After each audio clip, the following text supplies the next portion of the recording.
গতকালটা ছিল ক্রিকেট প্রেমীদের জন্য এক বিশেষ দিন, বিশেষ করে ভারতীয় ক্রিকেট প্রেমীদের জন্য। কেননা গতকাল অনুষ্ঠিত হয়েছিল 2026 আইপিএলের মিনি নিলাম।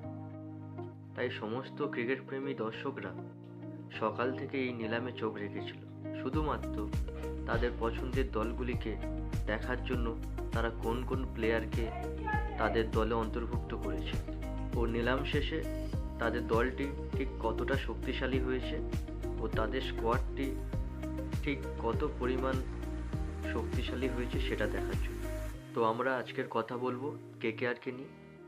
এই মিনি নিলাম শেষে কেকেআর তাদের দল কেমন করলো এবং আসন্ন আইপিএল 2026-এর জন্য কেকেআরের প্রথম 11 কেমন হতে চলেছে আজকের আমাদের আলোচনার বিষয়। কেকেআরের এবছর নিলাম থেকে নেওয়া সবথেকে এক্সপেন্সিভ ক্রিকেটার হলো অস্ট্রেলিয়ান অলরাউন্ডার ক্যামেরন গ্রিন। তাকে কেকেআর নিলাম থেকে 25 কোটি 20 লক্ষ টাকা দিয়ে নিজেদের দলে অন্তর্ভুক্ত করে। এছাড়াও দলে অন্তর্ভুক্ত করা হয়েছে শ্রীলঙ্কান পেসার পাথিরানাকে। তাকে কেকেআর নিলাম থেকে 18 কোটি টাকা দিয়ে বিট করে এবং তাকে দলে অন্তর্ভুক্ত করে। আর বাংলাদেশি তারকা ক্রিকেটার, তারকা পেস বোলার মুস্তাফিজুর রহমানকে কেকেআর নিলাম থেকে 9 কোটি টাকা দিয়ে দলে অন্তর্ভুক্ত করে। অনেকেই এখানে বলছে মুস্তাফিজুরকে নেওয়ার কারণ হচ্ছে শুধুমাত্র ফেসবুক পেজের রিচ বাড়ানোর জন্য, কিন্তু বাস্তবে সত্যিটা সম্পূর্ণ ভিন্ন। কেননা কলকাতার টিম যখন থেকে মিচেল স্টার্ককে ছেড়ে দিয়েছে তারপর থেকে কলকাতার টিমে কোনো ভালো মানের বামহাতি ফাস্ট বোলার নেই।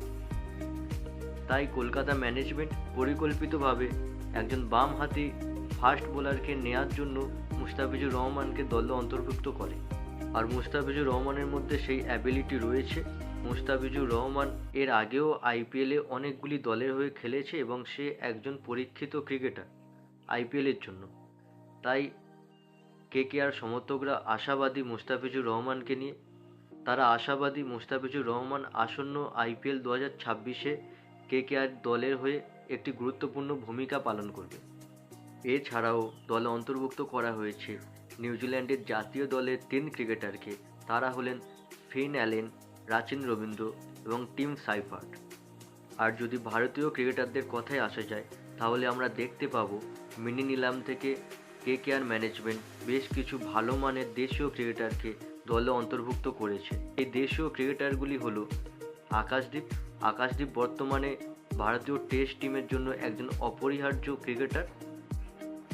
এছাড়াও দলে রয়েছে রাহুল ত্রিপাঠী, কার্তিক ত্যাগী, সার্থক রঞ্জন, তেজস্বী দাহিয়া, দক্ষ কামরা ও প্রশান্ত সালঙ্কে এই কেকেআর ম্যানেজমেন্ট নিজেদের দলে অন্তর্ভুক্ত করেছে। তাহলে বন্ধুরা তোমরা কমেন্টে জানিও কেমন হলো কেকেআরের স্কোয়াড, কেমন হলো কেকেআরের এই নিলাম যাত্রা, আর কেমন হতে চলেছে আসন্ন আইপিএল 2026-এর কেকেআরের প্রথম 11।